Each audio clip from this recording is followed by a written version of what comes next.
Gun Owners for America is suing the ATF over a gag order placed on its lawyers. Let's go ahead and talk about it.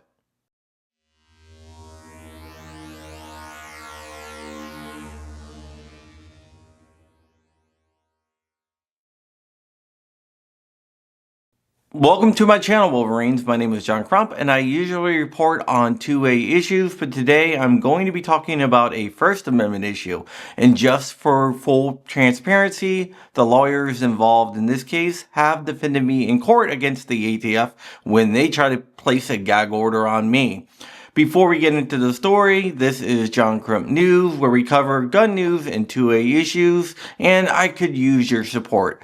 I just revamped all the tiers on my locals and Patreon accounts. Check them out below in the description. And I want to shout out the sponsor of today's video, XTech Tactical. XTech Tactical makes some of the best magazines and accessories on the planet.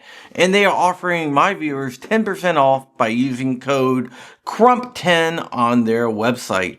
Now let's jump back into the story. Yesterday, lawyers for GOA filed a motion to lift a protective order that has been in place since September 18, 2023. Their order was put into place after GOA filed a Freedom of Information Act request in 2021 seeking records about a secret government surveillance program which unlawfully and unconstitutionally monitors and records firearms purchases of American citizens who are perfectly eligible to purchase and possess firearms. I have reported on that story in the past. You can go check it out. The ATF finally relented and handed over the documents, but instead of handing over redacted documents, the Bureau supplied documents without redactions.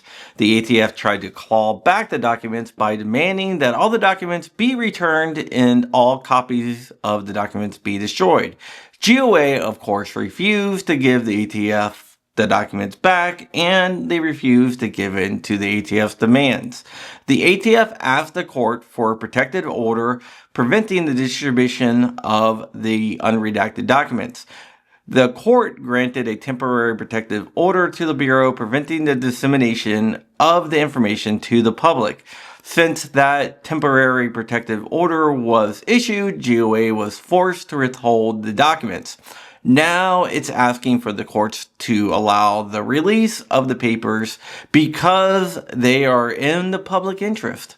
The brief reads, relying on the asserted implied powers of the courts to issue a temporary protective order for inadvertently produced FOIA materials, this court granted defendants' request, issuing first an order to sequester and subsequently a protective order that plaintiffs and their counsel shall sequester and shall not disseminate, disclose, or use for any purposes those records or the content of those records.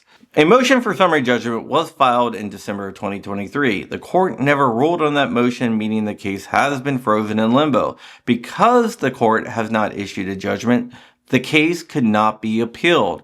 It's unusual for a case to be frozen for 17 months. The court also refused to hold a closed hearing multiple times, which could have protected the content of the documents.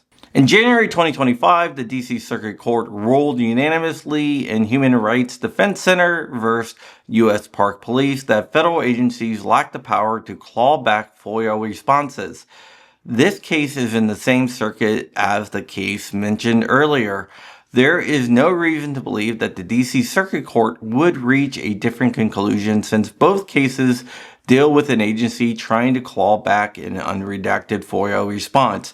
The ATF continues to ask the court to maintain the protective order, so GOA filed what is called a motion of supplemental authority, highlighting the Circuit Court's ruling. There are certain times when the plaintiffs could block information, but GOA points out that none of those reasons apply in this case. One reason is that the information could be classified because of national security concerns. The plaintiffs claim that the unseen information isn't classified, and the defendants never argue that it is a matter of national security.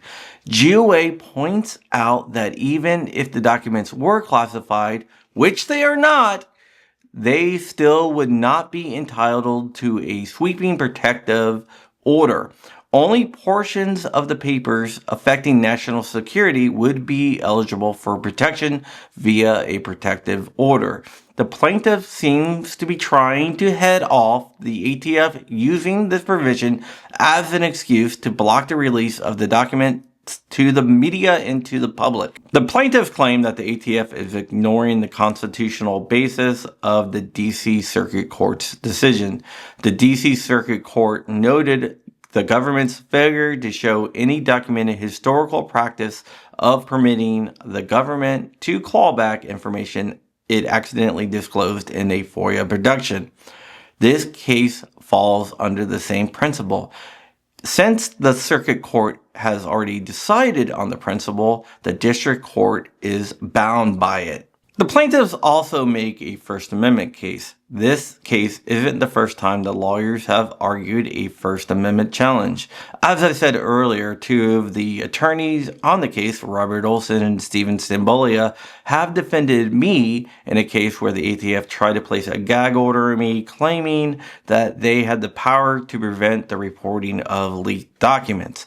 The lawyers forced the ATF to drop their motion and a freaking fantastic stroke of legal wrangling. I concentrate mostly on two issues on this channel, but overall I am more of a constitutionalist than just a 2A guy.